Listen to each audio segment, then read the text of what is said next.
nação cristã. Tenho certeza absoluta que você já ouviu e já viu esta expressão muitas vezes. Nação cristã. O que é isso? Existe uma nação cristã? Vamos pensar um pouquinho sobre isso agora? Bom, o que existem, plural, são países que têm maioria da sua população professando a fé cristã, em qualquer das suas vertentes, seja o catolicismo romano, ou a ortodoxia oriental, ou o protestantismo, subdividido aí em suas inúmeras variações, né, evangélicos, pentecostais, neopentecostais também. Então o que existe é isso, um país que tem mais da metade da sua população que se declara cristã. Tá bom. Agora, a partir daí, falar que existe uma nação cristã é um passo maior do que a perna. Ah, mas como assim? Não é possível dizer que um país é cristão?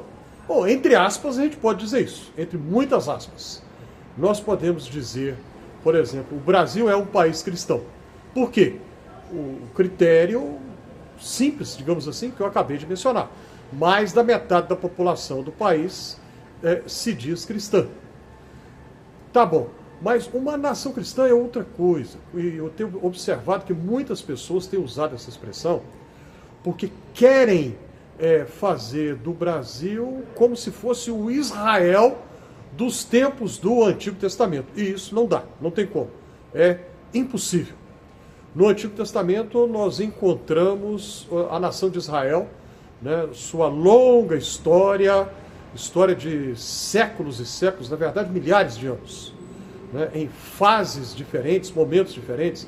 O momento pré-monárquico, né, com as tribos de Israel, depois o momento da monarquia, depois a monarquia dividida, os dois reinos, né, Israel ao norte, Judá ao sul. Depois, o momento pós-monárquico, né, do pós-exílio, até que chega o tempo do Novo Testamento. E quando vem Jesus, e depois os primeiros seguidores de Jesus saem para anunciar a mensagem dele, nós vamos encontrar uma outra ideia, uma outra noção. E nesta outra noção não existe a ideia de nação cristã. Eu tenho certeza absoluta que pensar em uma nação cristã, cujas leis são inspiradas em princípios bíblicos, seria impensável para os escritores do Novo Testamento. Eles jamais iam pensar nisso. Não foi nisso que eles pensaram. Eles pensaram em uma comunidade de fiéis, irmãos e irmãs, unidos pela fé comum em Jesus Cristo, que se preocupam em ser sal da terra e luz do mundo, que se preocupam em ajuda mútua, ajuda recíproca, que se preocupam em dar testemunho de Jesus na sociedade onde estão, que se preocupam em exercer cidadania, mas não em uma nação que, por exemplo, a sua Constituição é determinada por, supostamente, princípios que seriam cristãos.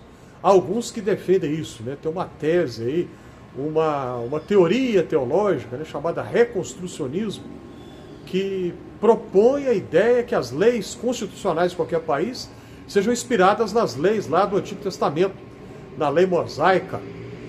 Isso não faz sentido, não tem lógica, porque o Novo Testamento não vai apoiar esse tipo de ideia. O Novo Testamento não apresenta em nenhum momento o sonho de uma nação assim, né, de políticos que se apresentam dizendo que são cristãos, né? Então vota em mim porque eu sou cristão. Biblicamente isso não faz sentido. É uma linguagem que soa piedosa, parece ser piedosa, parece ser cristã, mas na verdade é um artifício para atrair, para ganhar votos de pessoas que são sinceras na sua crença, mas que se permitem iludir, se deixam iludir, que se deixam levar o canto da sereia, como é um discurso desse: vote em mim porque eu sou cristão. né? Não é isso que vai determinar a atuação política dos cristãos na sociedade. A atuação dos cristãos na sociedade deve ser pelo bem comum, deve ser em prol da justiça, deve ser em defesa do meio ambiente, deve ser a favor dos menos favorecidos, aqueles que estão na base da pirâmide socioeconômica de cada país. E não o sonho, a utopia de ter uma nação que impõe leis que supostamente, estou repetindo a palavra aqui de propósito, supostamente viriam da Bíblia. Né? A teocracia, que muitos sonham, parece que é uma coisa boa, na verdade não é. E eu estou cada vez mais convencido daquilo que o C.S. Lewis disse. O C.S. Lewis, um dos autores que eu leio há muito tempo, que muito tem me influenciado, continua a me influenciar. C.S. Lewis disse que de todos os regimes políticos, o pior de todos é a teocracia.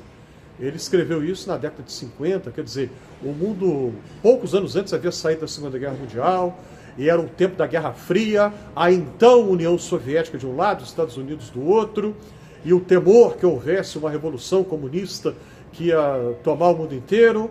Nesse contexto, alguém poderia pensar que o Lewis, que era cristão, diria: o comunismo é o pior dos regimes políticos. Mas ele disse: não. O pior de todos os regimes é a teocracia. Porque governantes pensam que estão fazendo a vontade de Deus. Pensam que a vontade deles é a vontade de Deus. E querem impor essa vontade aos outros, quando na verdade estão impondo a vontade deles mesmos. E não fazendo a vontade de Deus. O que Deus deseja de nós? O profeta Miqueias respondeu essa pergunta. Que cada um de nós, que os humanos, atuem no mundo com justiça, humildade e misericórdia. Faz sentido para você? Se sim, clique aí na mãozinha do joinha, ajude a compartilhar esse conteúdo, inscreva-se aqui no Fé e Café, e se você já fez sua inscrição, a minha gratidão a você é muito sincera.